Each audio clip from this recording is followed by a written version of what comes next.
Welcome everyone. We're going to actually start class because we're about 5 minutes. Oh, not by my clock, but by that clock. My apologies for the last couple of weeks.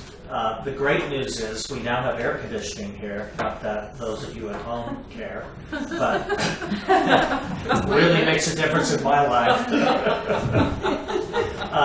And we had 2 weeks of technical difficulties, and so the classes are archived. From what I understand, the last class is somewhat problematic with sound, but nevertheless, we were able to archive the classes that happened here so that those of you viewing from a distance can go online and watch these at a later date. So, welcome back. I'm glad some of you have joined us tonight, and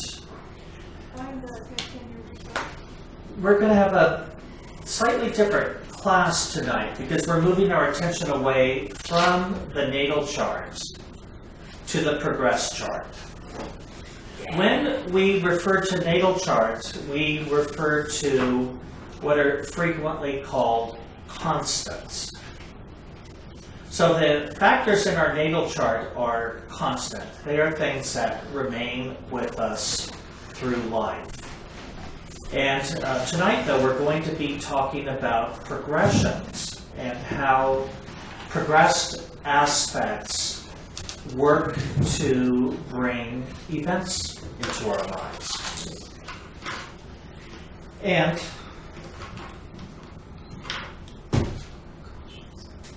I like to start with a quote. This one from Progressing the Horoscope by C.C. Zane says, "Astrology does not foreshadow events which are inevitable. It maps thought cell activities which influence the thoughts and behavior and exert extra physical power on the environment in such a way as to make certain events probable." What does probable mean? Might happen. They might happen. They may or may not happen. So one has to keep this in mind when they are attempting prediction with astrology.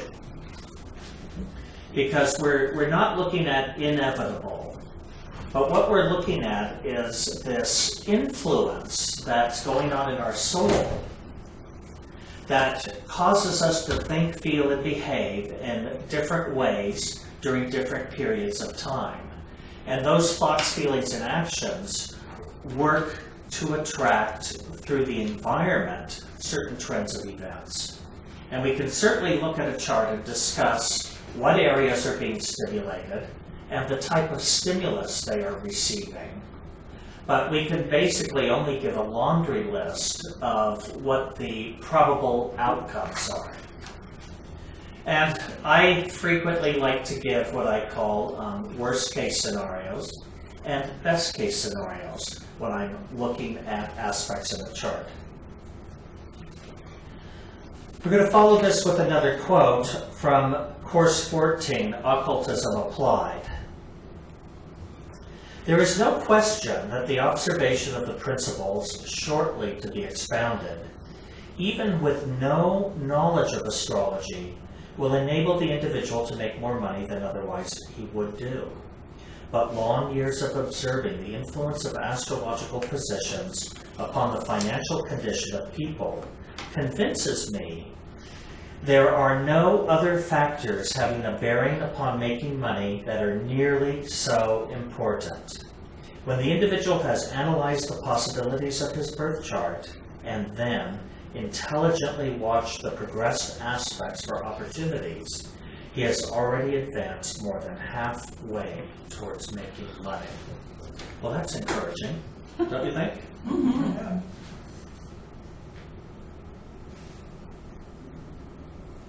So, progression. What do you think of when you hear that word? Any input? Movement forward. Thank you. It is forward or onward movement. In astrology, progression indicates any variety of methods of comparing the natal chart to subsequent planetary positions in order to establish an optimum time to accomplish things, or to establish the probable time an event occurred or will occur. That makes sense?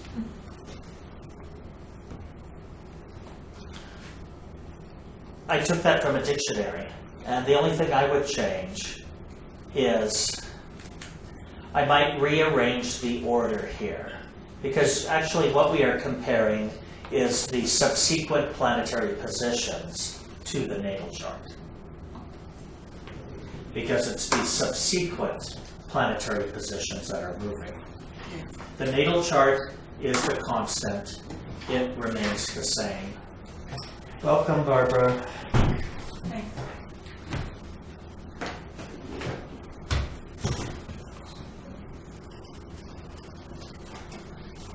Can I ask a question? Of course. And this might be like the wrong time to ask it, so if it is, just say this is the wrong time. I'm good at that. Okay, okay. Right now, transiting Mars is in Scorpio, okay? So what's the difference between transiting Mars and progressed Mars?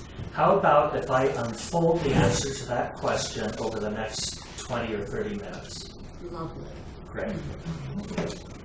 The question, in case those of you online didn't hear, I'll summarize it, which is, what is the difference between progressions and transits? We'll talk about that tonight. So, in Hermetic astrology, the natal chart is considered to represent the most powerful influences which impact our character, consciousness, and the life experiences we attract. What happens is, from the time of birth forward, the planets are continuing to move through the chart by what is called progressed motion. These progressed aspects of the planets create temporary astral weather conditions, which impinge upon our unconscious mind or soul, and what happens is they stimulate us to think, feel, and act in specific ways. We've already talked about that. So, subsequently, our thoughts, feelings, and actions are what attract these events and experiences. We are attuned to a certain vibration at a certain time in our life. And as we've looked repeatedly over past courses, like attracts like.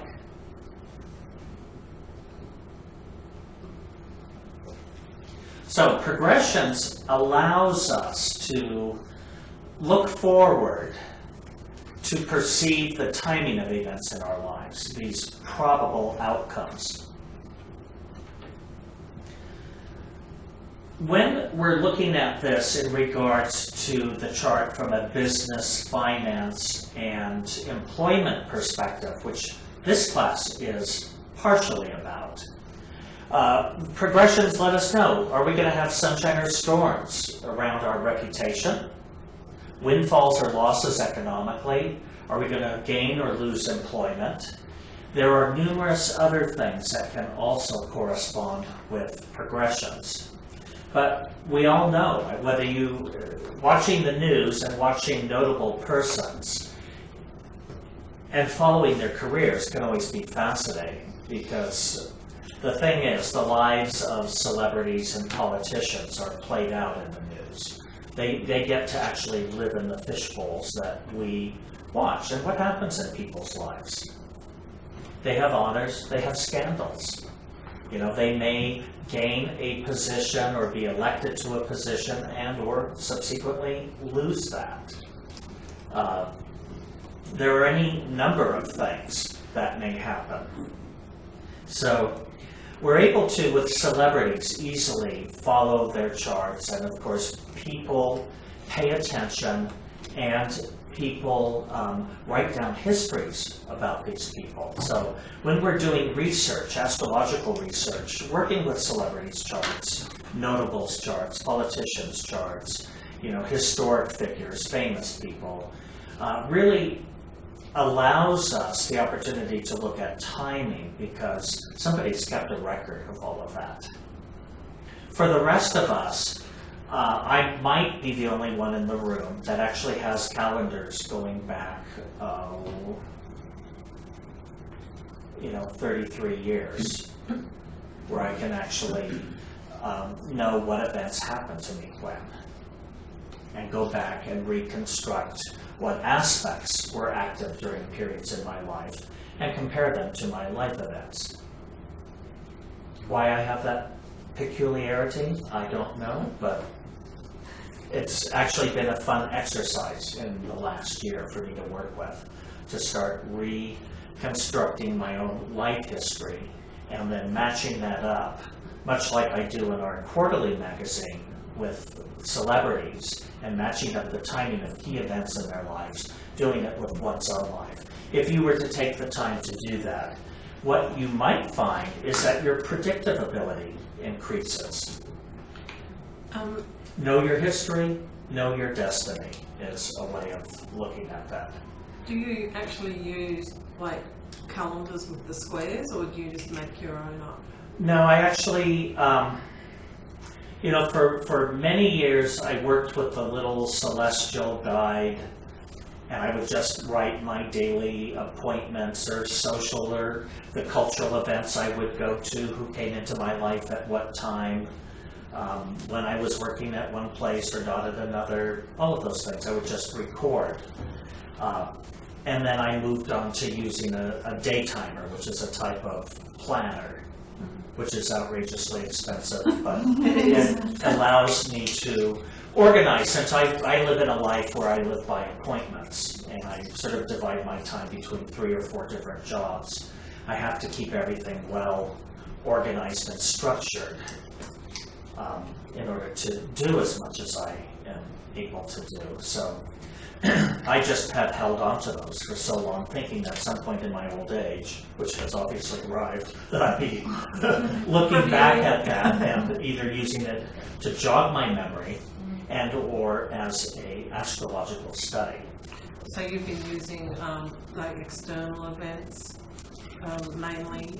Yeah, it's not a journal, like a diary where I'm journaling my spiritual process or what my fabulous dream was the night before, or any of that. So it's truly just the timing of external events. And had I been more foresightful or insightful, I might have done the other. But what can I say? I'm superficial. The other one also gets it can get very time consuming. Truly, yeah. Yeah, I'm my life is already time consuming. So, let's move forward. Speaking of progressions. Now, Michelle Rommel, for you. In the Hermetic system of progressions, we work with 3 types of progressive movement. Here it is. I told you I'd get to the answer to your question. Major progressions, minor progressions, and transit progressions are what we work with. Let's talk about major. What would the word major imply to anyone in this room? Big ones. Big. These are big progressions. Important. They're important, they're meaningful. Major progressions point to the big events in your lives. Do big events usually happen as one-day experiences? No. You may take on a job, work at it for 3 or 4 years. It might accumulate in receiving an honor or a promotion. The promotion might happen on one day, or getting the award or the trophy, but there's something that has gone into stimulating that over a period of time. So let's talk about major progressions. They are, the way we calculate them, and this is really the roughest and simplest analysis, but basically each day after birth is equivalent to 1 year of life.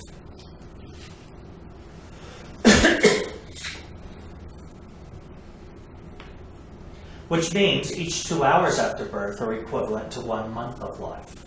Or each 4 minutes after birth are equal to 1 day of life. Now, we're now working in the realm of a more abstract concept,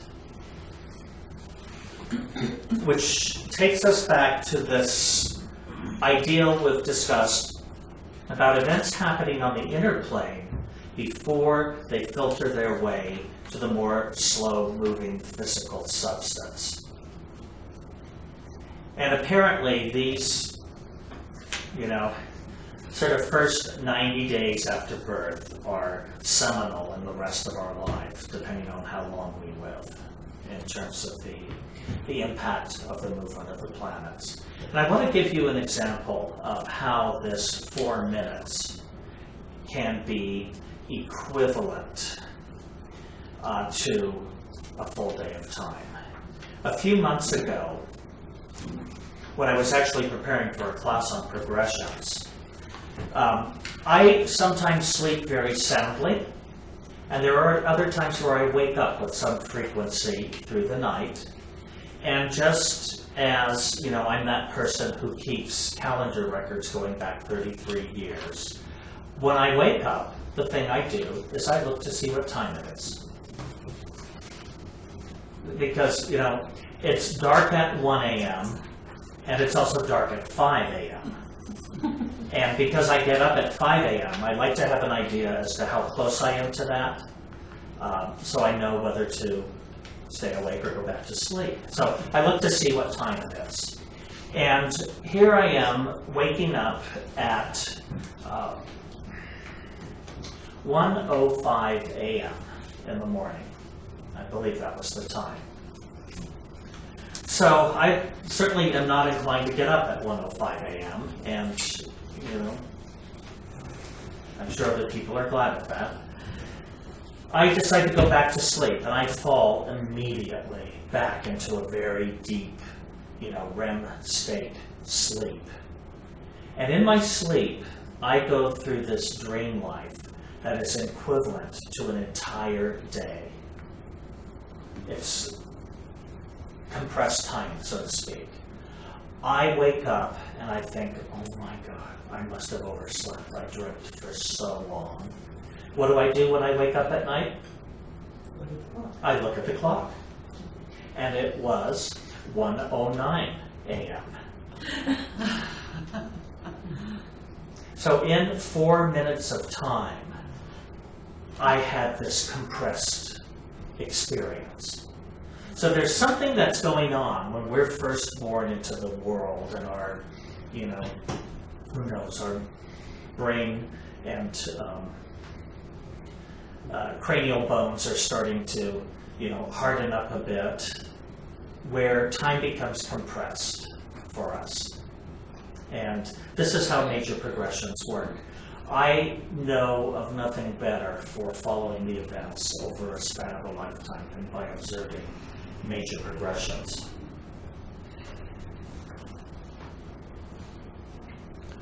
And this is what they look like. Major progressions are placed in the secondary wheel of the chart.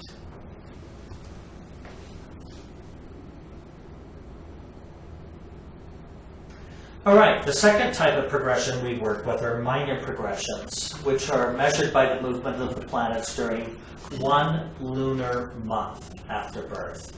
So this is approximately 27¼ days, depending on how fast the moon is moving.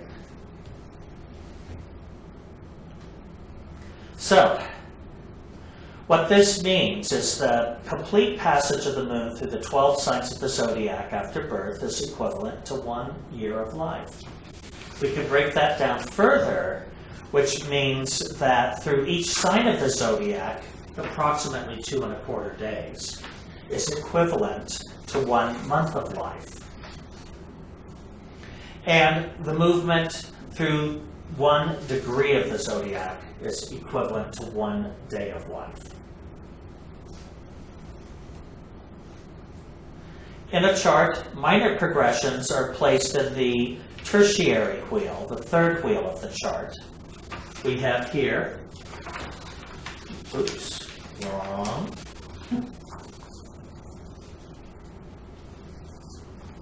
Wrong button. Natal, major progressions, minor progressions.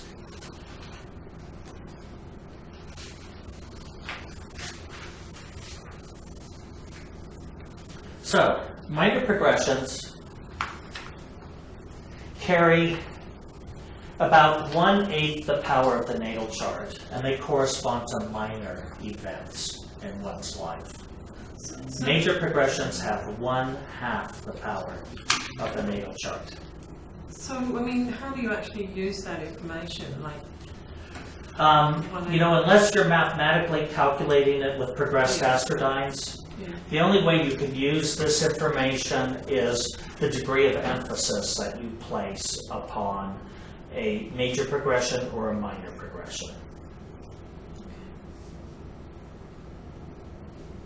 and those planets would be, if it involves one of the most powerful planets in aspect. Then there's a good chance you'll feel it more. Yeah. And again, I'm going to repeat that in case that wasn't heard over the internet, that where we may give some added attention to that is if the planet involved in the minor progression happens to be one of the more prominent planets in the natal chart, it will carry a little bit more weight when we look at whether or not the events and experiences are going to be felt by the individual. Now, where we give special consideration to minors is when they reinforce planets engaged in major progressions. What do you think is happening? You're basically adding more weight to the cart, so to speak. It becomes a reinforcement, an energy reinforcement. And where it is especially useful is if it is a conjunction or an opposition. Now, those are aspects that carry a lot of power and where they are felt. I will also mention with minor progressions, sometimes the slower moving planets by minor progression, whether it's Saturn, Uranus, Neptune, Pluto, when they are forming conjunctions and oppositions to either major progressed planets or planets in the natal chart, they can sit there for long periods of time. And they are, in essence, felt when that's happening. Yeah, for years, I think I had minor progressed Saturn sitting right on the midheaven, and I could feel it.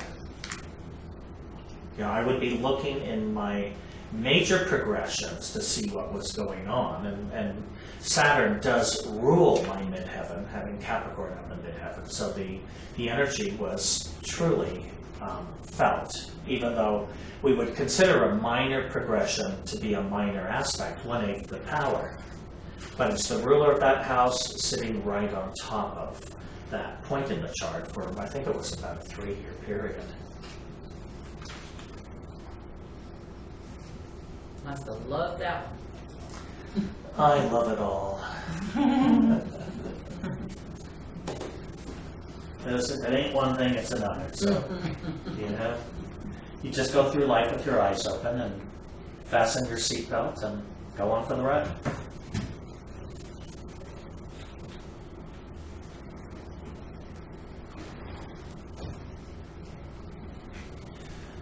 All right, getting closer to your question, Michelle. Transiting aspects are the type of progressions most commonly used by most astrologers. They are measured by the ratio of 1 year after birth is equal to 1 year after birth. 1 day is 1 day. So basically the transits are where the current positions of the planets are at any given time. And it's not, you're not dealing with a more abstract time compression as you're dealing with when you're looking at majors or minors. Also, there's no fancy mathematical calculations involved in doing transits. It's pretty simple.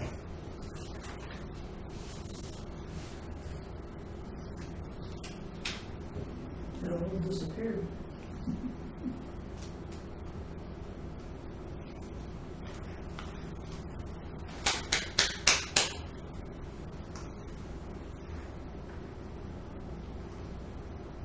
Batteries?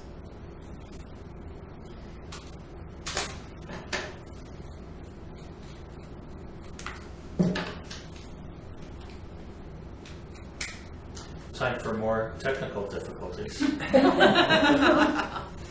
our share. What's the batteries? All right. Transits are placed in the quaternary or the outermost wheel of the chart. These are your transits.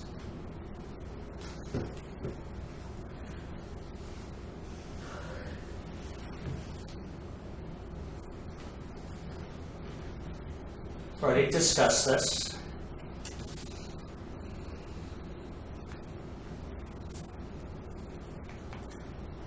Here's an ephemeris for August 2008. You pick a date, you know where your transits are. With the exception of the transiting moon, which moves 13 degrees in 1 day. A little, harder to follow, but How many degrees? 13.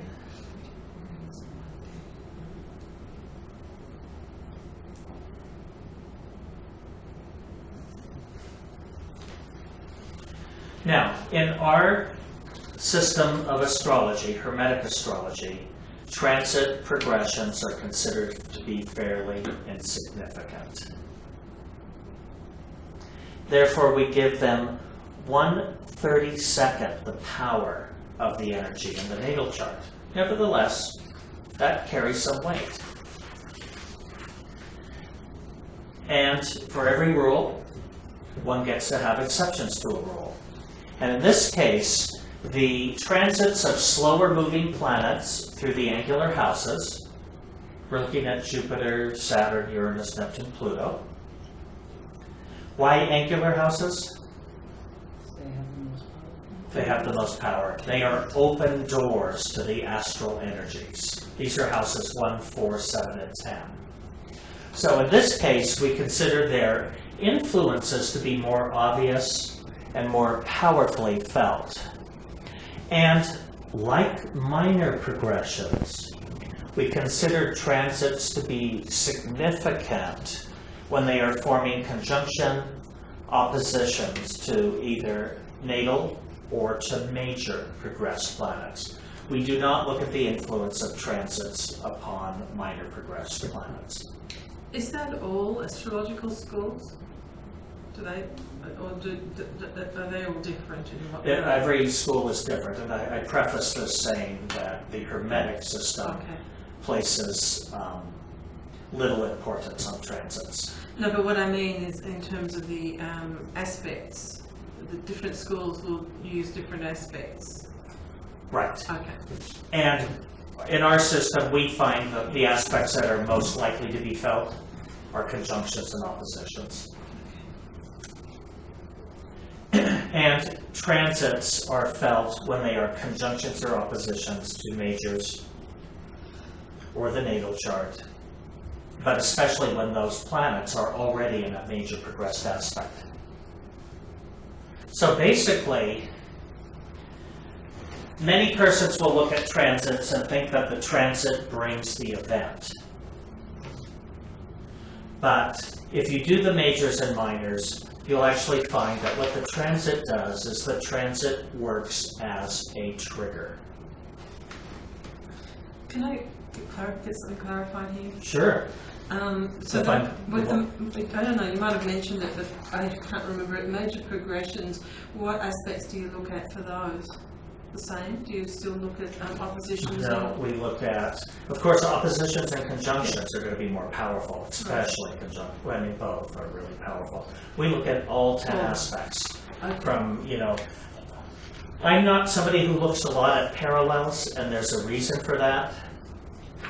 Because, let's say the parallels to Pluto, Neptune, Uranus, they may come in at birth and stay your entire life. You can take up a whole page of running progressions that are just parallels. So I only look at parallels when I can find what I call a hard aspect or a longitudinal aspect to determine the event. But we look at semi-sextiles, etc. Keep in mind that the strength of the aspect often corresponds to the strength of the event. And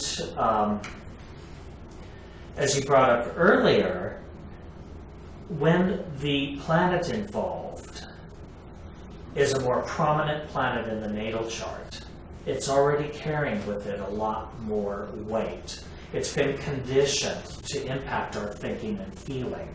And it's one of those areas where we're running habit systems already. So, a quote from Zane: "There is no difference in the influence exerted by major progressed aspects, minor progressed aspects, and transit aspects, other than in the volume of energy supplied to stellar cells, as indicated by the importance and magnitude of the event attracted. The events, which many astrologers believe to be caused by transiting planets, are in reality stimulated by major progressed aspects, which are more powerful and enduring influences. Under such circumstances, the transit, which merely triggers the major progression, which fails to work when no such major progressed aspect is present, is credited with responsibility for attracting the event." Question? Susan in California says, when the transit of the lower, slower planets are conjunct to the planets of the natal chart, what does this mean? I thought we had just covered that. Could be in the time lapse sheet. Yeah, and basically we do pay attention to those because they are felt, but keep in mind that from this quote here, if it is just a transit of a slower moving planet through angular houses forming a conjunction or opposition, it will be felt. It has about 1/32 the power of the natal chart, but one of the reasons it is felt is, have you ever thrown an extra blanket on your bed in winter? And you know the weight of that being there? It's kind of like that.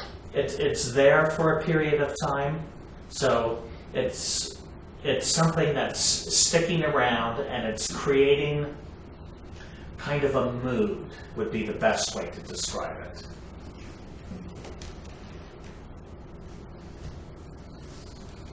All right, the power of progressions.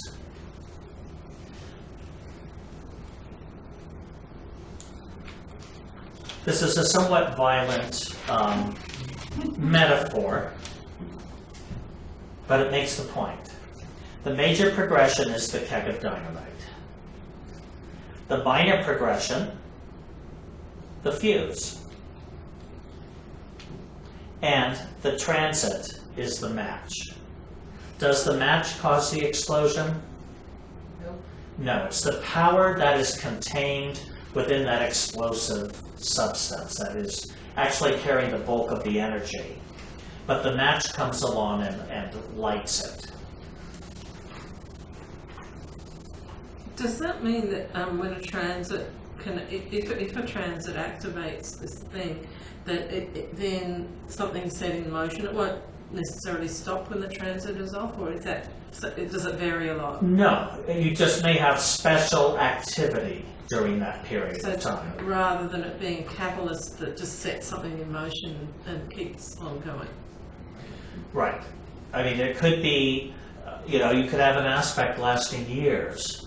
And I used the example of work before. Sometimes people take on work. Certainly in my childhood, people took on a profession and it lasted a lifetime. And that's generally not the case anymore. But during that period of time, you could have worked and had activities happening at specific times in your career. Maybe the business location moved, or you were shifted into a new office, or you may have received a promotion or a demotion. So, and that can correspond more closely to these trigger points during a longer period of activity.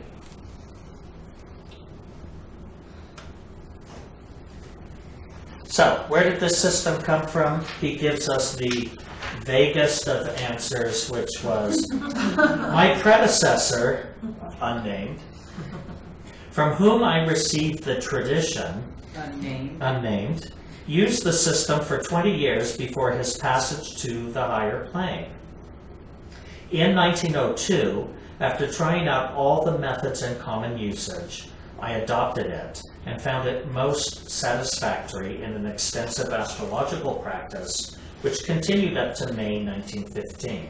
At that time, having discontinued private astrological practice, I commenced teaching it in the astrological classes held in Los Angeles, and in October 1917 as the Hermetic System of Directions. It was published, and since that date has been in constant use in all B of L, now C of L classes, wherever held, and has been tested and adopted by a vast number of astrologers throughout the world.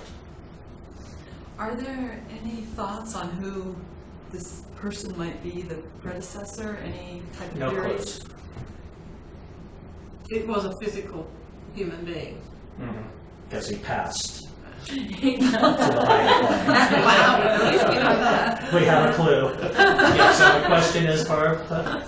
Renee asks, would you consider looking at our birth chart planets' revolutions return to their place at birth, and is that a transit? That is a transit, yes. That is a transit. And some people work with what are called solar returns. This is basically your birthday. There are other returns, for example, every approximately 12 years, Jupiter goes back to where it was. Every 28 years, more or less a few years, Saturn goes back. So we're looking at those things. It takes Uranus 84 years to make it back to where it was. And bless you, but Neptune and Pluto are never going to make their way back. Unless unless you go in for cryogenics and come out the other end. Which no one has. Right. Somehow the reanimation process has been a problem. Has Jupiter, is that 12 years? 12 years. I mean, we know what it is, just thawing out spinach or broccoli that's been frozen. The cells. Yeah, Jupiter's 12 years. So let's talk about what's going on in a progression and how is this relevant to, the theme of this class being success and somewhat tied into career, money, employment. Just as the body is comprised of protoplasm, forming cells and organs, the soul or unconscious mind is comprised of psychoplasm. That's a wild name. Forming cells and thought cell compounds in our consciousness. Does anyone remember what the thought cells are? The planets. Thank you, the planets. Operating in the fourth dimensional realm, our thought cells impact our dominant trends of thinking, feeling, and acting, thus attracting events of a specific nature. And thought cell compounds? Planets in aspect. So, here we are. We have thought cells that function within the chart. They stimulate us in different areas and different ways, and there are 10 distinct types, be they, power, domestic, intellectual, social, aggressive, religious, safety, individualistic, utopian, or universal welfare thought cells.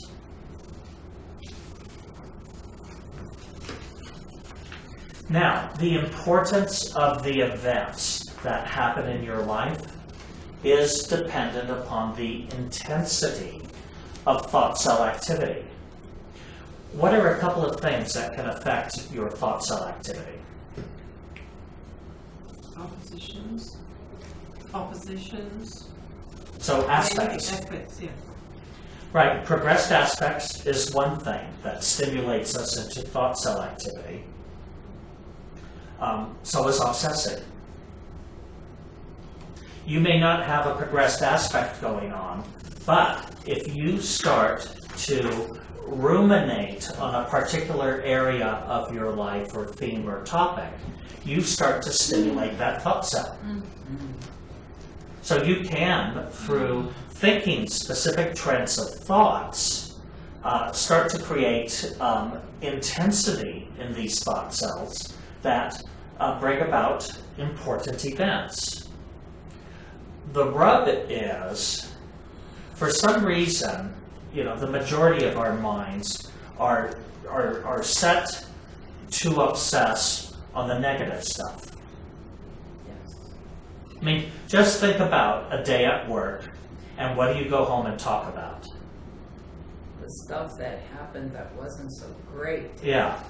You might go down your list of what annoyed you first, rather than the fabulous client that came in or the wonderful compliment you received. Earlier in tonight, I was giving the story of my local Albuquerque traffic story. Not mentioning all the other great things that happened in that particular day.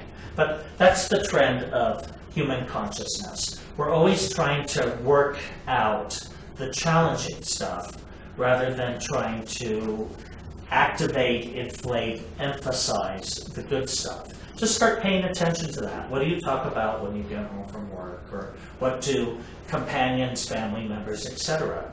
talk about? And one of my comments to people will oftentimes be, and what was the best thing that happened to you today? The reason for that is, so that you're creating some neural pathways around that activity. And has anybody actually been doing homework and working with their gratitude list? Yes. Yeah. How does it make you feel? Good. Yeah. It's interesting to see that it sets up a different resonance. And I haven't really been, I've been doing it, but it's like I haven't been investing all of me in it. I've been doing it, it's been good. I haven't really noticed a lot of changes in actually doing it, but it's out there in the world thing. I've noticed it's set up different resonances. Yeah. It's amazing to work with it diligently for long periods of time. It changes the resonances, which means the type of events that are attracted shifts. And it also trains the consciousness, because all we really are is a series of habit systems. And it trains the consciousness to work in a different type of habit system. Is there a question, addition? All right. Oh, something to read.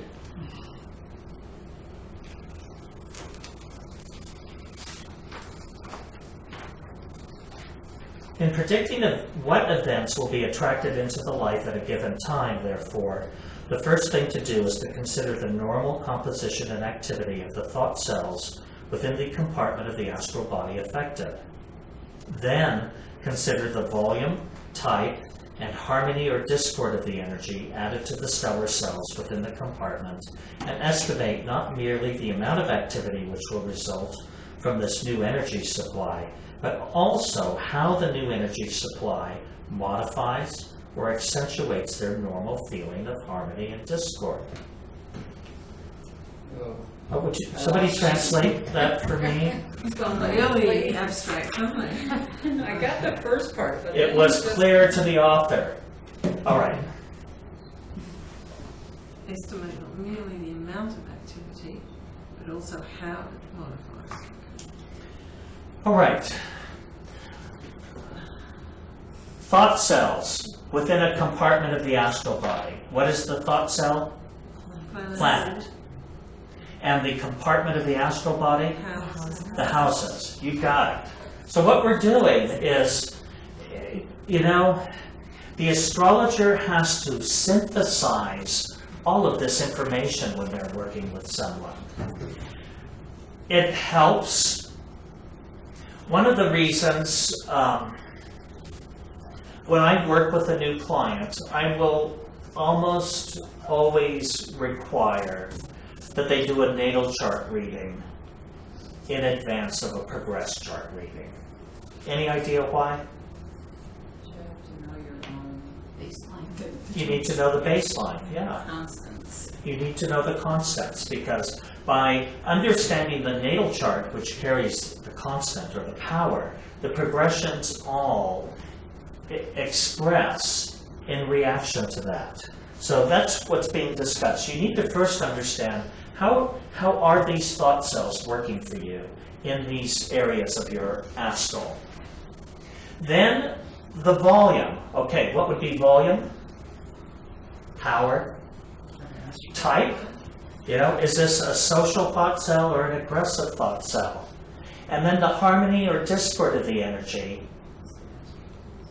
which is how are they natally conditioned? And then you're looking at what is the new energy supply that's coming in? What aspect is being formed to them? And is the planets involved? Do they add conditioning? Or you know, Venus and Jupiter involved, or Mars and Saturn? And is this a opposition? Or is it a trine? Is it a sextile? Is it a square? So what is the astrologer doing? The astrologer is having to modify all of that information in order to describe how it's going to impact that particular area of that person's life. I'm tired, just think about it.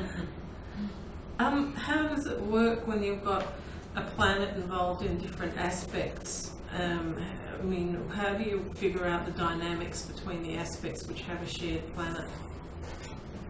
It's really tough because each of those aspects is functioning differently. They're each a separate compound. And again, you know, here's an example. You know, we oftentimes are running 2 or more programs at a time.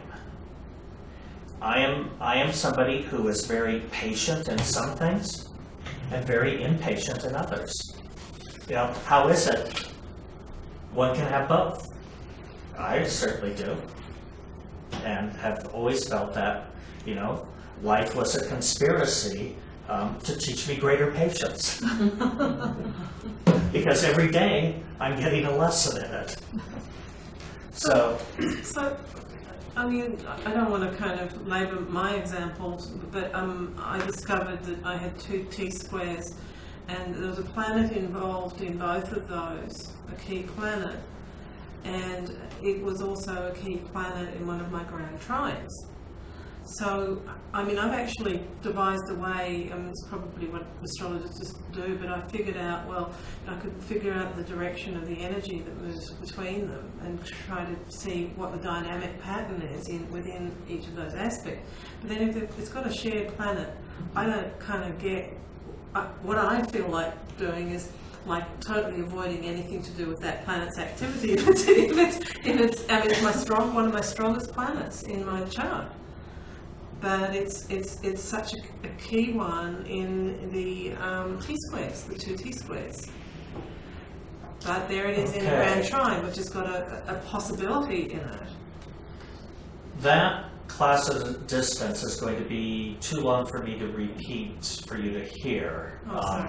But what I would say is, the question is about what do you do if you have one single planet that's involved in both harmonious and discordant compounds, my guess would be is that planet might show up high in power in your chart, does it? It's probably the highest, but very discordant. It's the second highest, and well, it's Okay. not very discordant. It's just below. It's actually just above 0. But Someone has a planet that's tied into 2 T-squares and a grand trine. So the reason I guessed that that was going to be very high on your chart is because it is the planet receiving all the aspects. Because it's high on your chart, those thought cells are going to always be functioning. And the planet is? Uranus. Uranus. So the individualistic urges are always going to be functioning very powerfully. The key is to always figure out how to make that as constructive as possible. Because of the nature of being involved in 2 T-squares, what will its natural inclination be? Being erratic and Being erratic, quirky, unconventional, the square peg in a round hole, not fitting in. Those are some of the Uranus negativities. So the trend is to constantly work at switching it towards functioning in its real self as a genius. yeah. An easy task. So, the way progressions work is each progressed aspect in your chart sets up a temporary stellar aerial. We know what stellar is. It means of a star. What's an aerial? Well, I gave you a picture of one here. It's an antenna. What do antennas do? Receive and They broadcast. receive or broadcast information. So what's happening in your chart is there are these temporary periods in your life where your aerials are up, and they are broadcasting along very specific channels. When I lived in the far North Valley, I actually lived not very far from 2 of these. Yeah. And they were radio, and they were broadcasting energy. And when I first moved into this house, my telephone worked as a receiving set. Sometimes I was getting country western, and other times I was getting Mexican music. Must be funny when you're having a serious conversation. Arriba, arriba. Or, I'm crazy. You never knew what was going to happen, but the phone, because they were broadcasting so loudly, they stimulated everything into activity around them. So they have periods of activity where aspects enter, they become perfect, they leave. In looking at progressions, we only allow a 1-degree orb of aspect. You have to pick something as your boundary line. So Zane decided on 1-degree entry and 1 degree of leaving. However, as I always say, there are exceptions to every rule. And I have found this to be true. And one of the lessons, I don't know if it's course 10, progressing the horoscope, or another. But he says, the exception is with the Sun and Mars. That sometimes their influences can be felt as wide as 2 degrees when the aspect is applying. And oftentimes if I'm working with a client and I see Mars aspects, and I might suggest that they might be just getting a little more, cranky, irritable, or annoyed in a period coming up, do you know what they frequently say? I think it's already started.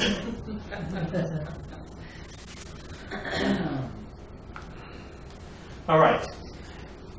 Applying aspects, both in a natal chart and by progression, are considered to be more powerful than separating aspects. So as a progressed aspect is applying. The energy is building up. The thing that can happen, though, is the aspect can apply, and even while it's separating, if you get reinforcements from minors and or transits, you're going to still have key events happening as this aspect is what we call leaving orb. Under what circumstances do you actually change the orbs? Just with the Sun and Mars, when Right. and I just do that in my own head Right. when I'm working with an aspect. You might start feeling this in advance of these dates. Okay. Can changing the orbs just help you to get a clearer picture? You can kind of play around with doing that until you sort of... Generally not. No. I think if you play with orbs, you'll actually get a more muddy picture Okay. than a clearer picture. Because the thing is, at any given period in your life, chances are you have plenty of aspects in orb. I'm seeing 3 people clutching themselves. Should I turn the air up a couple of degrees to on the warmer side? It's a little tiny. Excuse me for a moment. I thought it was just me because I'm always cold. It's not just you. I'm like, okay, sweater. It'll go off in a second. Thanks. It's 77 degrees, but it feels like...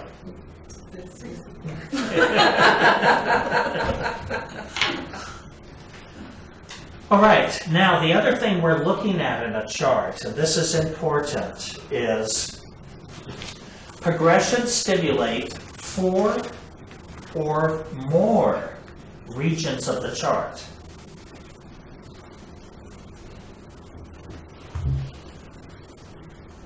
What you have to do is look at the natal chart positions of both planets. So, in this case,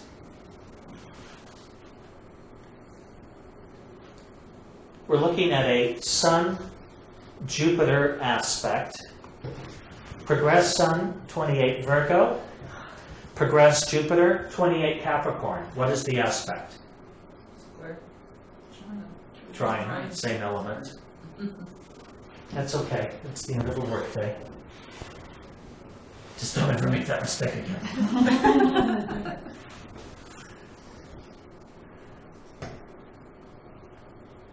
So, let's talk about this. Sun-Jupiter trine by progression. That's something you'd all like to have, isn't it? Oh, yes. Unless it makes you gain weight. Which is true. Yeah. Here, where are the natal positions? 6 and 12. Could be kind of hard on your health. Yeah, it could be. But it could also be, if we look at the 6th house, one's employment. Jupiter brings 1/2 harmony.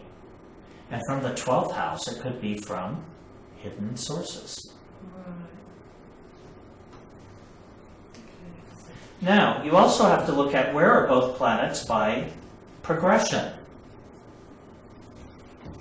Well, Jupiter hasn't moved very far. It has moved backwards. And the Sun has progressed into the 8th house of spirit world, other people's resources.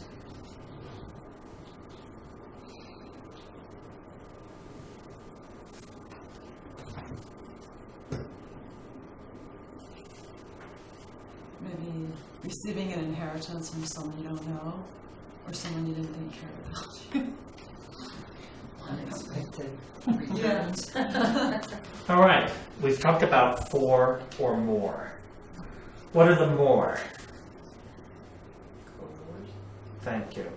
The Sun rules what sign? Leo. So we also have to look at where does Leo fall in this chart.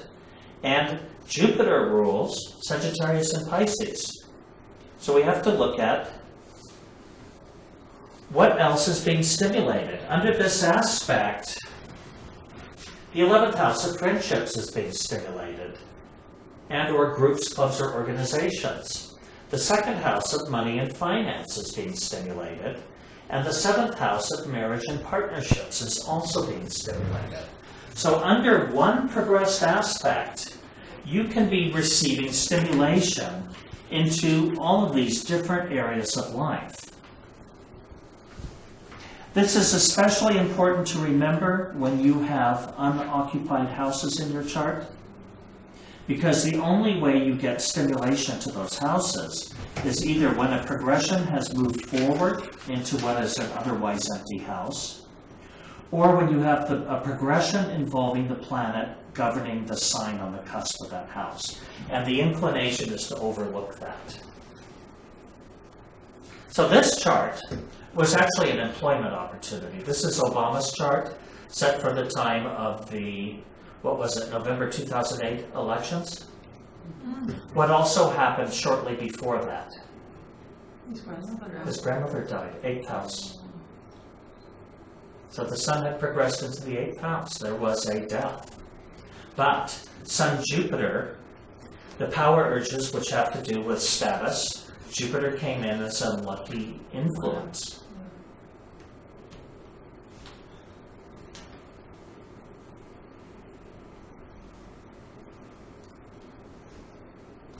So, how do we know if the event coming up is going to be painful or pleasurable?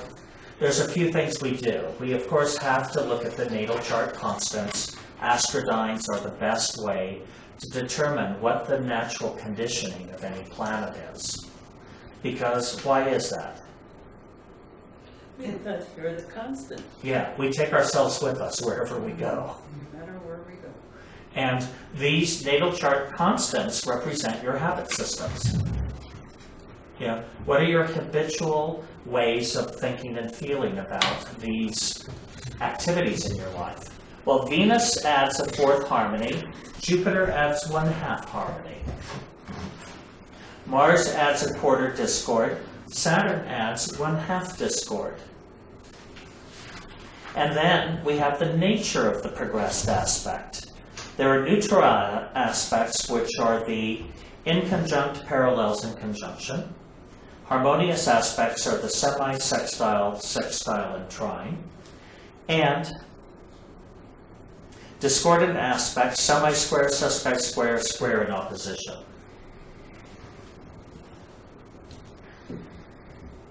Our inclination when interpreting progressions is to look at the nature of the aspect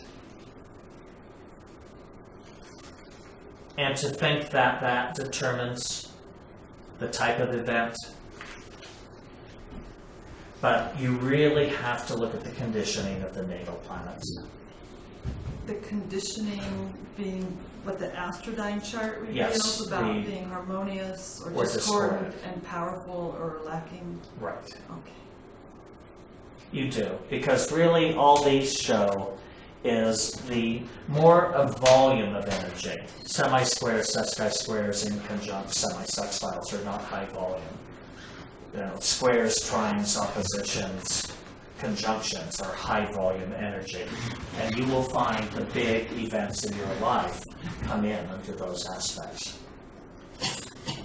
What is the one, the square with the little thingammy in it? Sesqui-square, 135 degrees.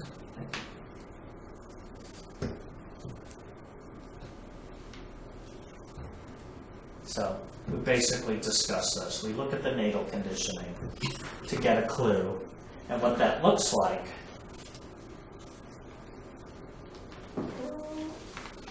is over here. The larger the numbers, the more conditioning they have. The type of conditioning is plus or minus.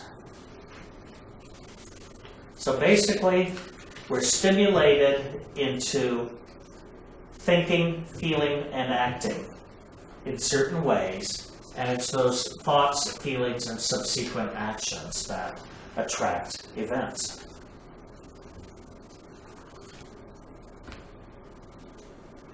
I'm repeating myself.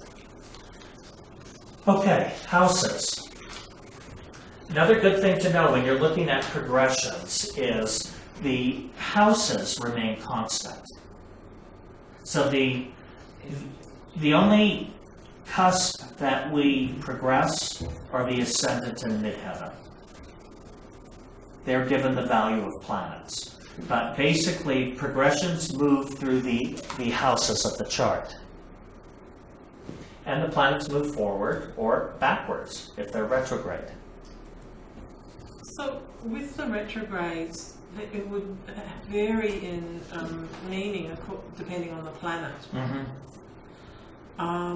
But you could have a planet natally in your 11th house, and by retrograde motion, it moves backwards into the 10th. And therefore, it's stimulating, temporarily career and business matters.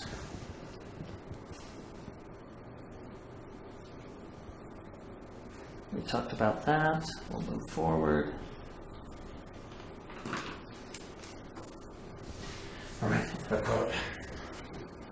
the kind of position secured depends upon not merely the amount of activity, but the harmony or discord of the activity of the stellar cells, mapped by the 10th house and 6th house. Their normal activity, of course, is indicated by these houses in the birth chart.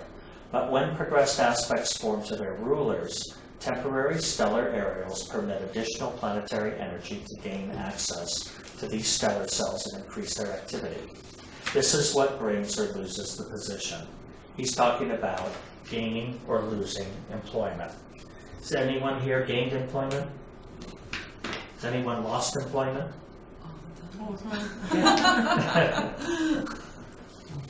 So these are important things to know because we have to look at the natal chart to know how it's conditioned.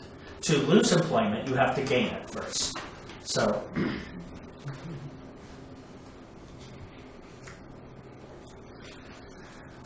we look to progressions of the 2nd house to see what influences our cash flow, basically. Income, sources of revenue, our earning ability, but it's also our expenses, and it represents our solid wealth, which is in the form of possessions, savings, assets. I wish. You wish? I wish.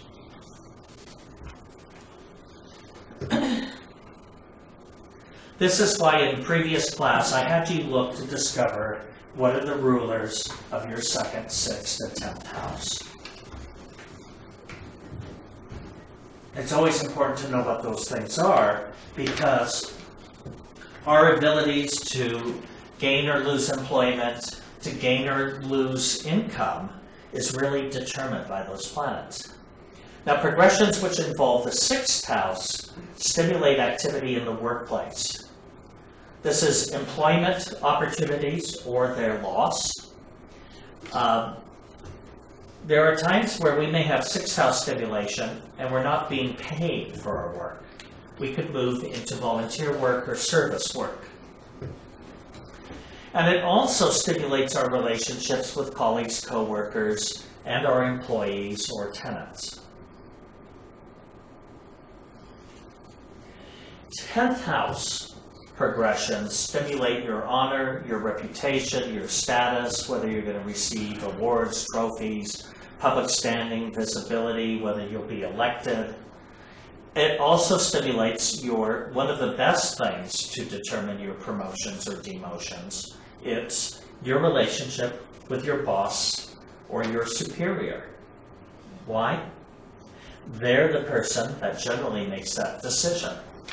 And they will make that decision based on whether you are pleasing them or whether you are displeasing them.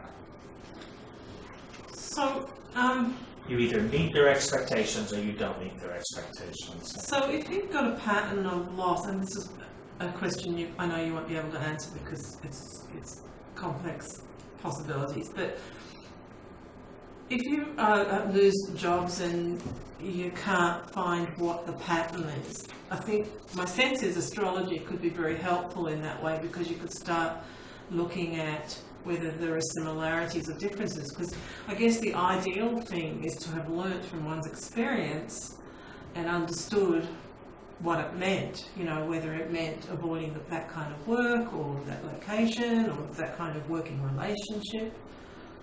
So is that something you would do with people as a professional? Yes, and this is not necessarily a constant, but a prominent Uranus is quite frequently in place with persons where I see them having trouble maintaining long-term employment.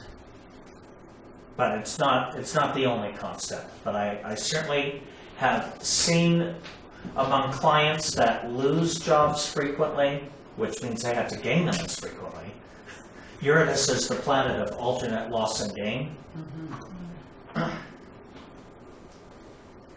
But that is oftentimes factored in, whether it's directly affecting the 6th house of employment or not. That person could probably become a very great vocational assistant of some kind, you know, could probably get involved in a lot of employment programs.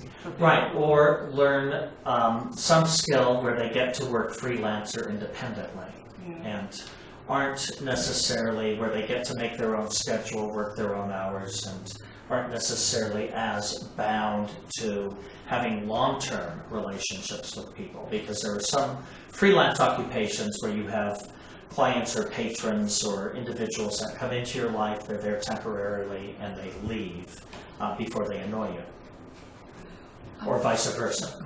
Are there Yes. some other constants in regard to frequent job gain and loss, that in addition to a prominent Uranus? We would have to look at the energy in the 6th house, and if it's negligible, let's say, you know, you've got 2.6, you know, astrodynes, you know, or 2.6% of your power tied in with the 6th house, then that could be a factor. Having a weak 6th house also makes one less employable. Unless you choose to go into a career where, you know, you're really needed, such as nursing or social work or teaching or something like that, where you know that rarely does one run out of, you know, jobs. Like the funeral industry or something like Right, that. yeah, I mean, they're trying to get in. Exactly.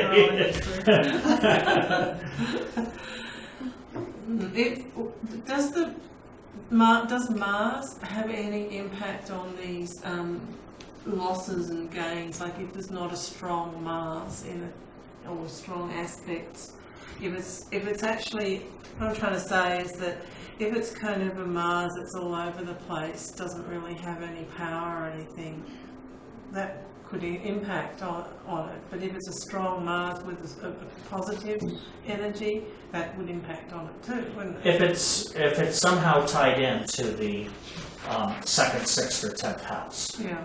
Okay. So let's, you know, major progressions of the Sun. I'm going to skip through this very quickly because of time. Basically, major progressions of the Sun last for 2 years. And major progressions involving the Sun are very important in regarding employment. Why? It's your ability to appeal to authority figures. It's your ability to shine. It's your ability to stand out. And employers tend to be drawn to those who interview well. So having progressed aspects to the Sun, you know, helps you to come in with vitality, energy, and appearing that you'll get the job done.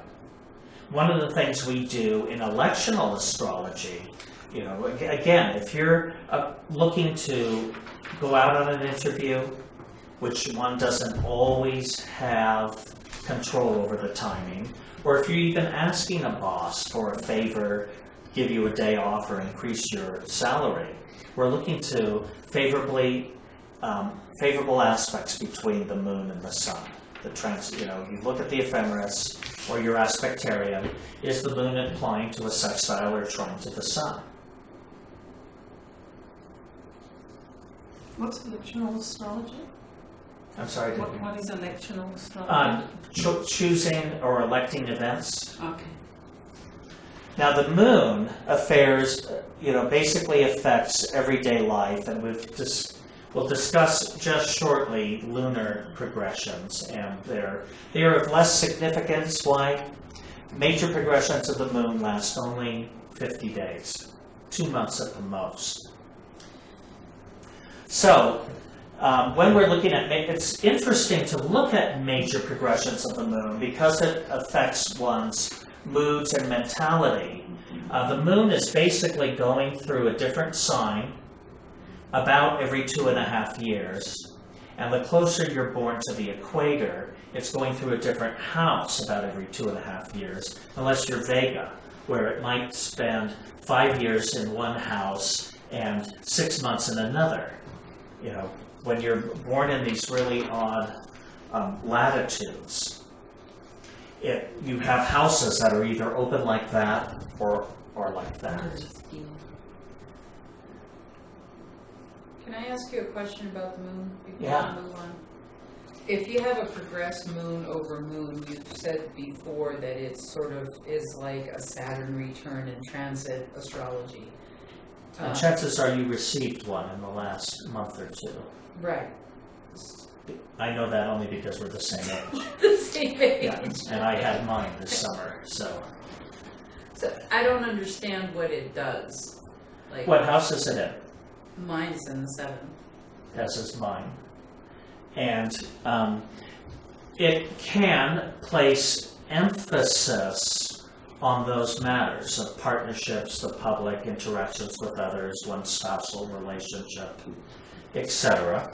Okay. Certainly, and you experienced the same thing. The moon is your domestic environment. Did you do any remodeling or changes to your home? Oh, no. Yeah. I have a new roof, new bathroom, and new exterior trim All right. during this period of time. And I'm sorry, I missed what exactly was the period? Lunar return. And that's where it goes back to the place that And really that happens says, about every 27 to... Kind of similar to the Saturn return. It's oftentimes parallels when Saturn return. that was okay. That's It's about the lunar return by major progression is about every 27 years, give or take. How long does So it even last? though your moon is in the 7th house, Remember, 50 days. Oh, only 50 days. so you have a 7th house moon, it's this aspect, this progression still affects your home, the 4th house? It does for me because I have Cancer on the 4th house cusp. Oh. And the moon is domestic matters. It's the domestic urges of the soul. So under a progression of the moon, you're stimulated into working on your nest, basically. But the thing to keep in mind with, well, let's go into a quote. Because long observation indicates that on the average, a progressed aspect made by the moon attracts an event only 1/7 as important as that attracted by a similar progressed aspect made by one of the other 11 positions. It is customary to designate major progressed aspects made by the moon as sub-major progressed aspects. Progressed aspects made by any of the other 11 positions to the birth chart moon, however, are on the average powerful to attract events as though made by other birth chart planets. What's being said here is progressed aspects to your natal moon are powerful aspects. Progressed aspects made by the progressed moon are weak aspects. But again, things like, to pay attention with major progressions of the moon, again, conjunctions and oppositions are felt. Got it. We ready for air again? Yes. All right.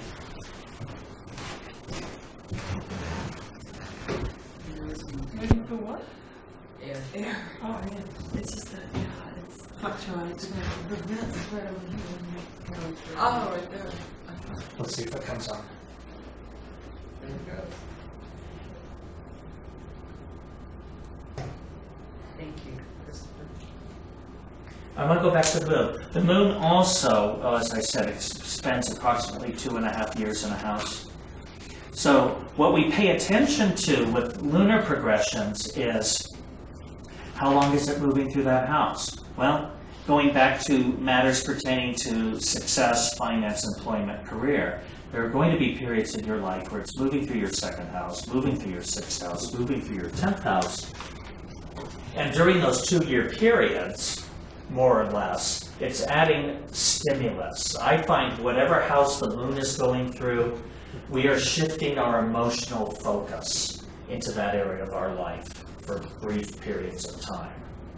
Whether you're dealing with companions, with, death, whether you're dealing with travel and adventure or career, it stimulates different periods. Mercury progressions last for about 18 months, as do Venus progressions.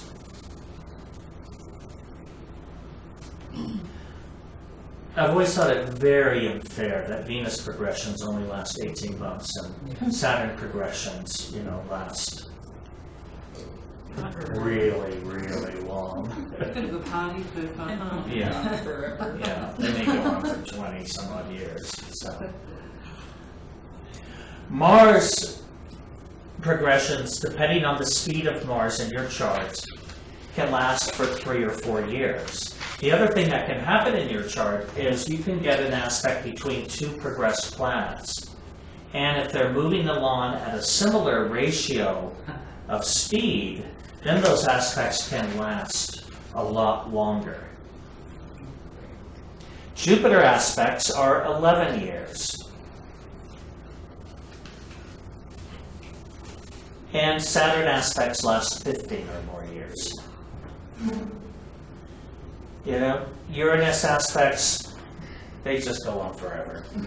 Why did you say that Mars depends on the speed of how your Mars is? I mean, Every planet moves at different speeds. So with progression, depending on those days after birth, whether there were periods where, Mars may have picked up speed or slowed down. how do you figure that out? Well, at the bottom of your chart, and we talked about it last week That's with you, that information's right there. Oh, okay.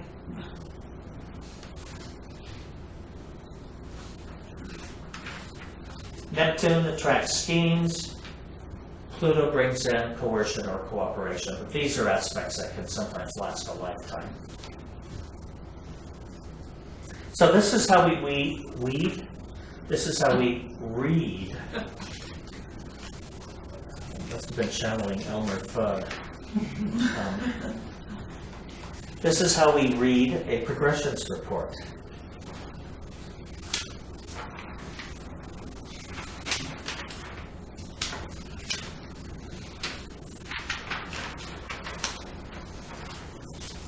In the list, they're basically listed chronologically according to which planets entered aspect. Well, keep in mind, there's some planets that entered aspect before you were born.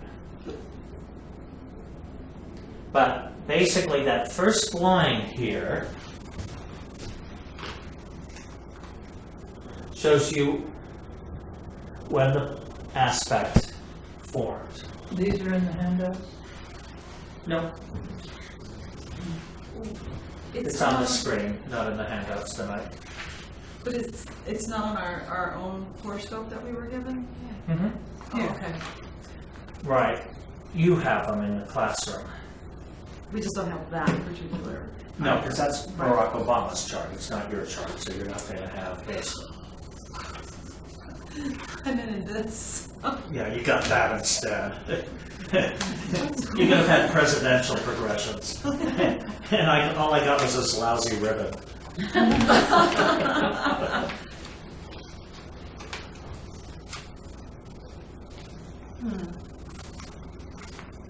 So, those are the dates that aspects enter orb.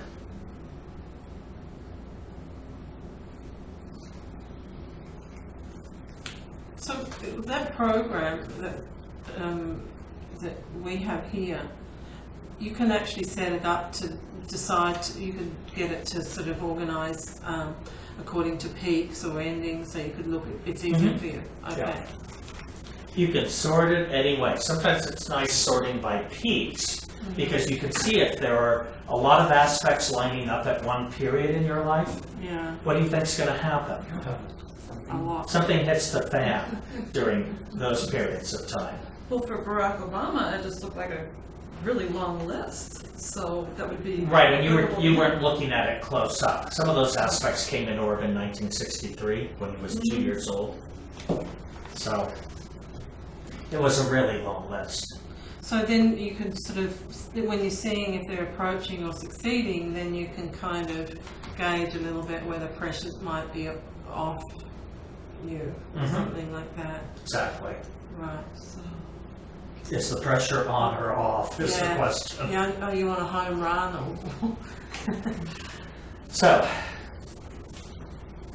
here we are. Enter the aspect, the date it becomes perfect, the date it leaves.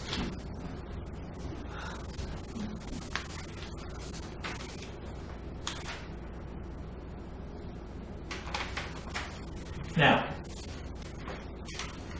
the first symbol, if we were looking at this aspect, we see it's Venus, conjunction, Uranus, and if there's an R following that planet, it's radical, which means natal. Why they don't use an N, I don't know. It's an old language. And the P represents it's a progressed planet. Events are the product of the action of thought cell groups or mental factors working from the inner plane to realize their desires, and the resistance of the physical environment to the conditions they strive to bring about. Events of importance come into people's lives only when there are characteristic progressed aspects present. For only then do special thought cell groups get enough additional energy to bring to pass the events they want. This energy of progressed aspects also influences the nature of the thought cell desires, making them more inclined towards events, beneficial to the individual if the aspect is harmonious, and more inclined towards events inimical to the individual if the aspect is discordant. So what we want to learn is some guidelines in interpreting progressions. And again, the focus in this class is, out of the desperation of the times, am I going to have employment, money and a sound career?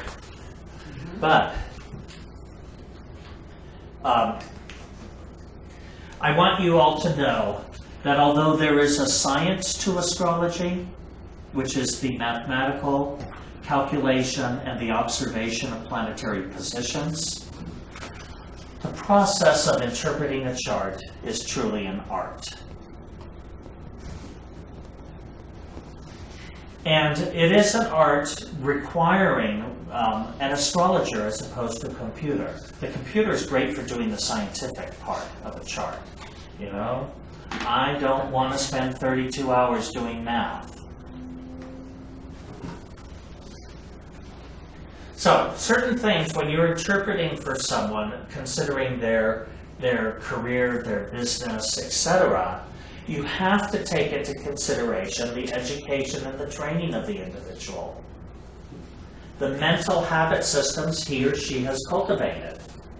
If she has worked in a tire store under a sun aspect involving the 10th house, are you going to suggest that she's going to become, a CEO of a corporation? No. You're not.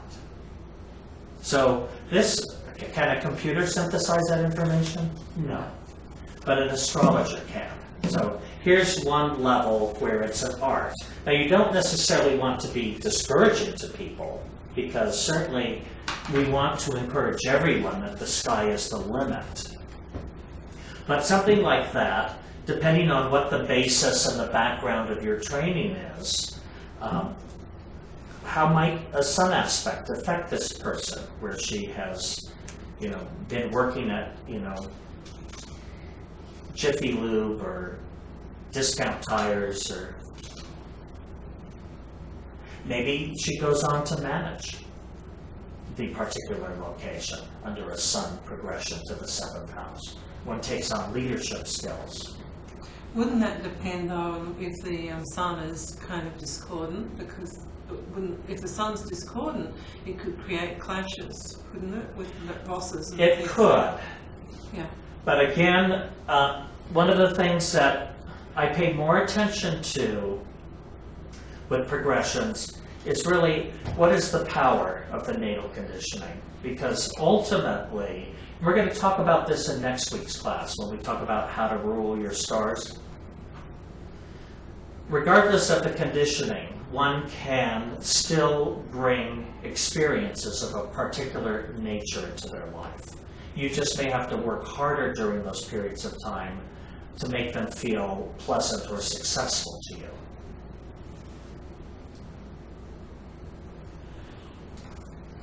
The other thing that's hard for some is to focus only on the characteristics of the planets involved and the houses involved. I've observed some, what I might call less disciplined astrologers, and it becomes everything in the kitchen sink. And it's better, your interpretations are going to be more finely honed if you just look at, okay, what's the progressed planet, the aspect it's forming, and to a natal or progressed planet. What houses are they in, natally and by progression? What cusp do they rule in this chart? What's the nature of the aspect? What is the energy in the natal chart? How is it conditioned? So what are the habit systems in place? How is this most likely to express? You also want to eliminate concepts that are improbable due to birth chart predispositions. If you have a dominant moon in Libra, even under a progressed Mars aspect, there's a good chance you're not going to take up a job with the military. Why? Because you're a pacifist at heart. So you have to, also the art in all of this is how do you eliminate improbabilities when you're guiding someone? This is why in the past few weeks I've asked you to write certain things down. What have your life experiences been? What has your life been a training in? What are your interests? What would you be doing if money was no option? What do you do when you're not working? How do you spend your time? Because by knowing that information, you have a much greater clue as what your probabilities are.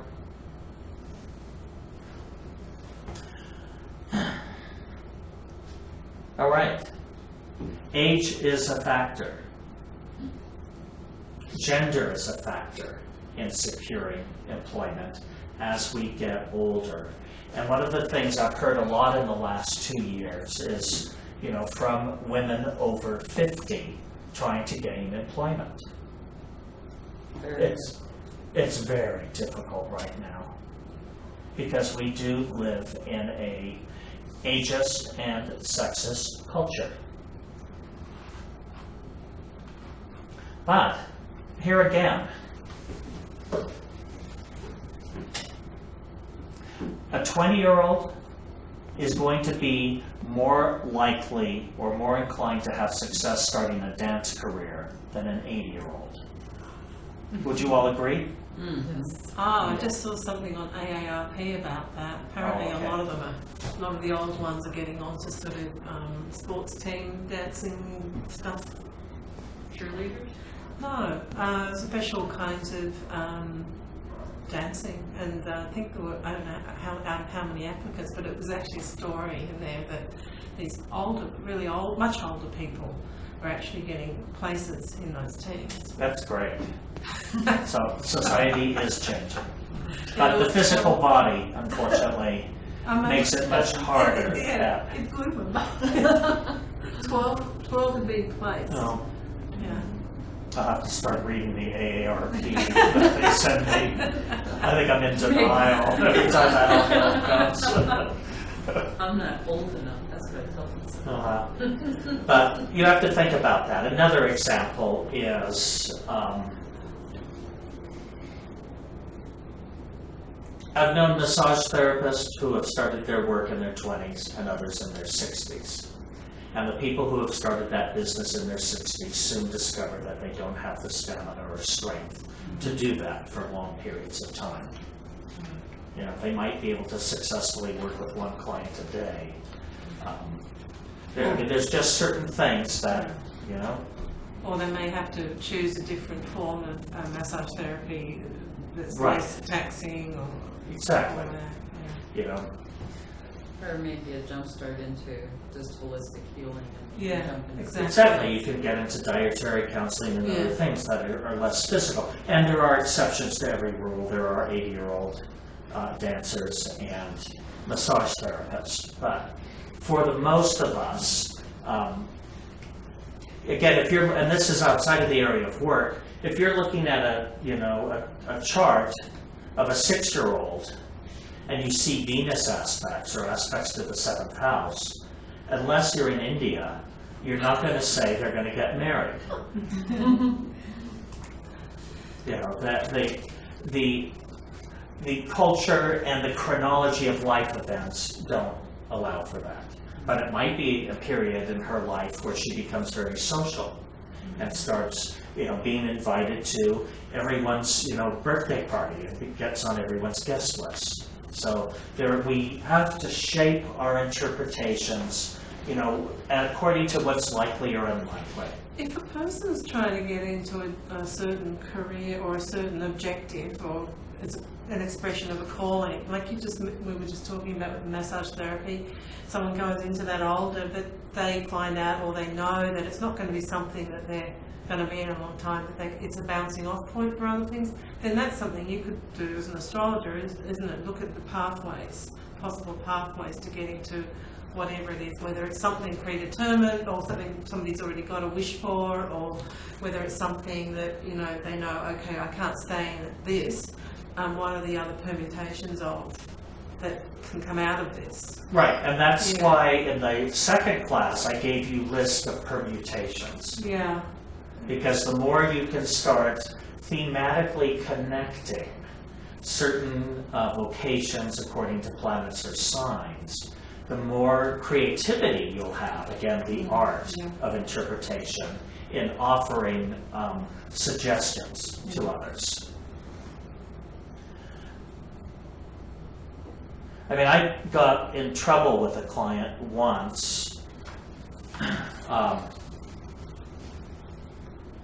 who in her late 40s was inquiring about her singing career, and I advised her not to give up the day job. And some 8 years later, she contacted me and let me know how upset she was about that. I inquired back, well, how was the, singing career going? Which, right. For that purpose. So in this case, sometimes helping someone to remain employed, where they might throw everything behind something that's not going to be successful to them. Of course, we all have to go out and make our own, adventures, errors, risk, gambles in life.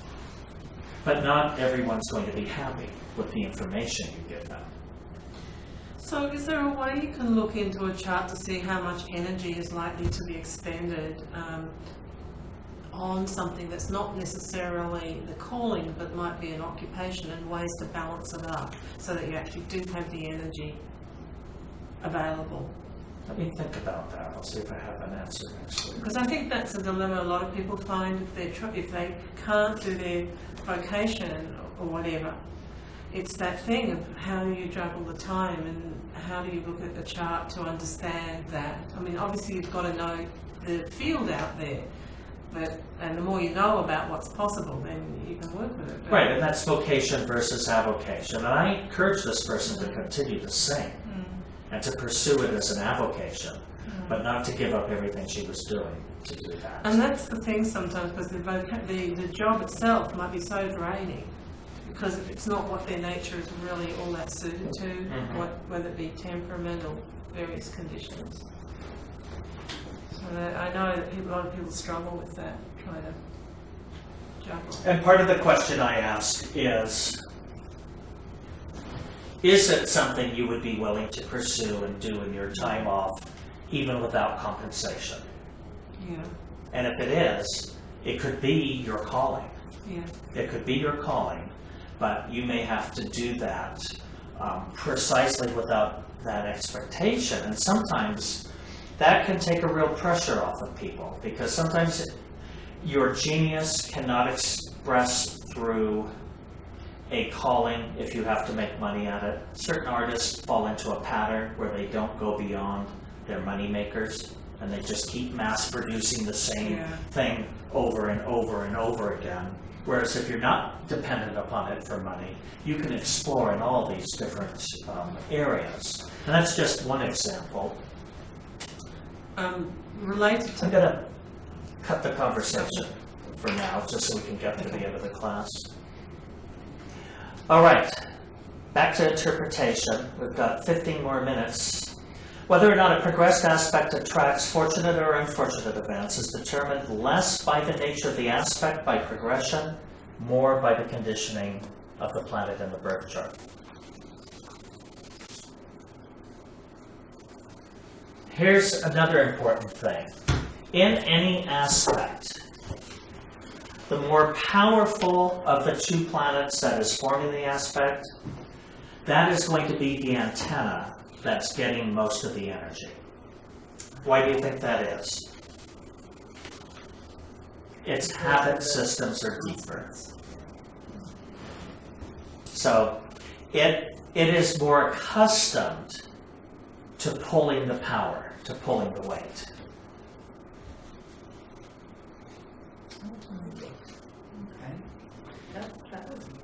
And this could be either good news or bad news.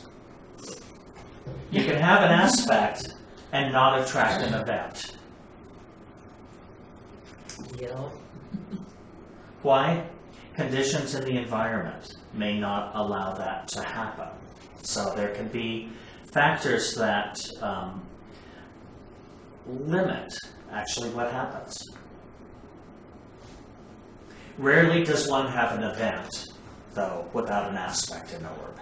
And this is why keeping a calendar of your life and or looking at lives of notable persons, I would say in my writing, that's one of the things I love doing most, is looking at a historic timeline and then looking at what aspects were in orb during that person's life.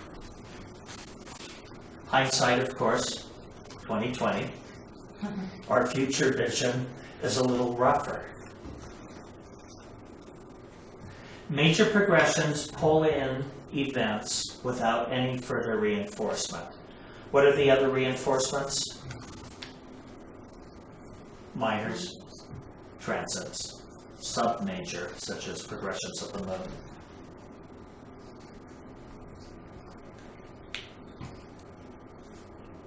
However, major moon progressions, minors, and transits help us to narrow the timing of events because they show peak periods of stimulus. Oh, let's see what that was. All right, I'm going to give you your homework, and then I'll answer any questions you have. How's that? Homework. Work on these affirmations this week. And I won't read them aloud because they're on each of your paper. Just insert your name. I like these. I work with the ones that you gave us for our success class. Remember when you did those? I still have them. And every day I just pull one out Great. and read it. And it's amazing how good those things are. This stuff works It you works. apply it. However, merely receiving the information and not actually doing the homework, the benefits are really minimal. Now, what I want you to do is choose from your list of progressions. This is your homework this week. And perhaps in a few minutes when I get through this, if you have questions related to your chart, I can help you identify that if it's not clear to you. But look for a significant progressed aspect from your chart that is stimulating either your 2nd, 6th, or 10th house. Write it down. The planet, you know, and you write it down even though you can read it off the progression report. Writing it down deepens the knowledge base that you have with this process. So the planet forming the aspect is, the urges that planet rules are, when occupying any house this planet attracts. We're pulling up our keywords here. Then you want to know, when does this enter orb, when does it exact, and when does it leave? And you write this stuff down. I highly recommend doing this at the beginning of every year. Take a couple of hours on, near New Year's, where most people set their resolutions, and look at your chart, look at your progressions. You may not decide to use every little semi-sextile and semi-square that's going on, but you might pull out some of the more significant progressions and really look forward with them. You want to know what the planet is receiving the aspect, if it's natal or progressed, what urges it rules, and what that planet attracts when it falls in a house, and what the nature of the aspect being formed is. The keyword for that aspect, the conditioning nature. Is this just adding neutral energy? Does it have any inherent discord or harmony? And what's the volume level? Are we talking a semi-square or an opposition? How can we know the conditioning nature is inherent in the type of aspect? Right. Okay. So, for example, semi-square, sesqui-square, mild, discordant. Okay. Square opposition, powerfully discordant. Then we want to look forward. Remember, we're looking at 4 or more areas of stimulation. So what are the house positions by progression? And, what do these houses rule? What are the activities that are being brought into stimulation? And also, what are the natal positions of these planets? Because those areals are also going to be stimulated. And what matters are ruled by those houses.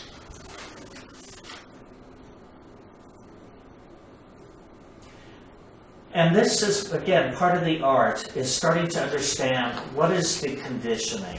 And so look at your natal chart. The planet that's forming the aspect, what's its power in the natal chart? And what's its conditioning in terms of harmony or discord?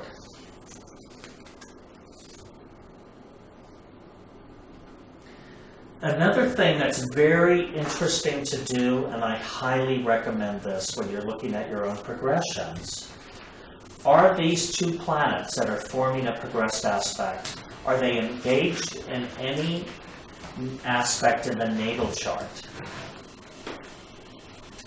If you have a progressed Mercury forming a trine to Uranus in your chart, you might want to look at in order to understand how it might express, you might want to take a peek. Is this, oh, look, in my natal chart, it's square Uranus. What do you think is going to happen when this progression enters? Well, your thinking might become more harmonious if you decide that's what's going to happen under this aspect. This is what we talk about next week. But chances are, because one of the reasons astrology works, we're creatures of habit. We have habit systems in place, and so we tend to repeat them. And if you can see what the natal conditioning is, it really helps you to know what to avoid. Or what to enhance, huh? and or what to enhance. So, what you want to do is create a sentence or two. In this case, we might say, my intellectual urges are forming a luck compound with my individualistic urges. And they're stimulating my my 6th house of work and my 10th house of career. You know, under this period of time, if I work on reducing my stress, think natal chart, Mercury, Uranus square, you're pretty wound up pretty tight. So if I work at, you know, reducing my stress and become a clear communicator, this is what can happen. Oh, I see.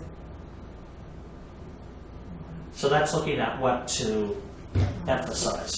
Okay. And then look at your chart. Identify the field of endeavor where the public receives benefit, in which you can receive, where you can achieve favorable notice. Pick something from your birth chart that you think is prominent and where you can gain recognition. Think about something, I mean, I'm sure everyone here has something they have done in their life that when you do it, everyone goes, you know, wow, Vega, you can make chocolate-covered strawberries for me anytime you want to. I mean, each one of you has something that when you do it, you're complimented on. So you want to also look at what is your past performance? Where have you received, you know, constructive feedback? And then what we've done is we've looked at the progressions. But one of the other thing to do is look specifically to 10th house, rulers of the 10th house, and or aspects involving the sun or the midheaven, because these specifically show peaks in your life where career opportunities can happen. And then you want to cultivate harmonious thought cells associated with the ruler of your 10th house, even if it's discordant.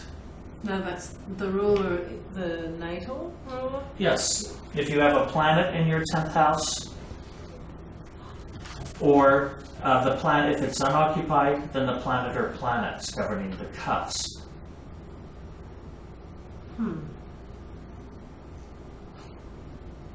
What rules your 10th house? I've got Gemini, and so that would be Mercury, but my Mercury is the most powerful, but it's also one of the very discordant, or quite discordant planets. Well, and you know, one of the things that's very obvious about you is you're extremely thoughtful, you're very analytical, skilled with language.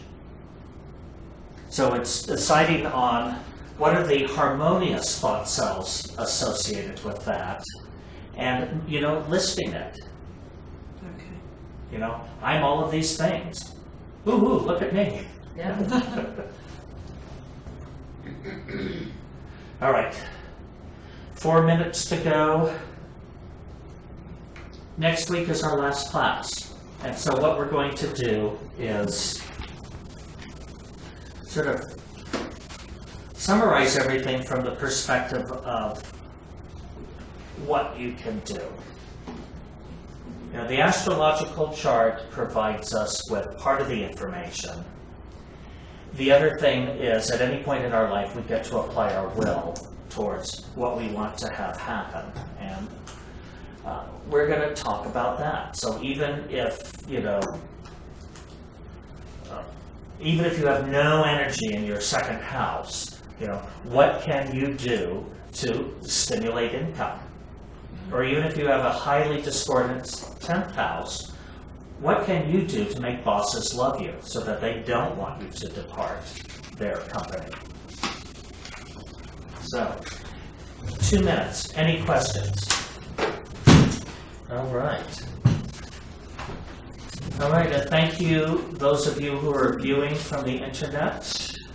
hopefully you got some useful information tonight, and next week's class should be fairly fun. But do your homework. That's where the real learning takes place. Chris, I just have one question I'm a bit confused about with when you've got a transit, like, let's look at one of the example. If you've got, say, Neptune, trine, Pluto, progressed. So it's a progressed trining another progressed. You don't. I'm just confused about whether I would interpret it according to an impact from the Neptune through the Pluto, or whether I look at the astrodynes in the natal to then determine the direction of where the energy's going. Right, in this case, okay, which of those two is stronger? Because chances are... I think the Neptune, actually. Yeah, my Neptune. And it's very, very negative. It's the most negative in the chart. So, Yeah. and my guess is if you have a progressed Neptune-Pluto trine, there's a very good chance you have it as a natal concept, since they don't move very far from their natal positions. Good night. Oh, I think that's... Sorry, it's not a trine, it's a sextile, so it's not a major thing. Yeah. So Chances are, though, it's reinforcing a natal aspect, and it's not going to be unusual in terms of an unexpected event as much as probably reinforcement of certain things you're familiar with, and the Neptune being the mystical, intuitive, impressionable, and Pluto being community, groups, organizations. One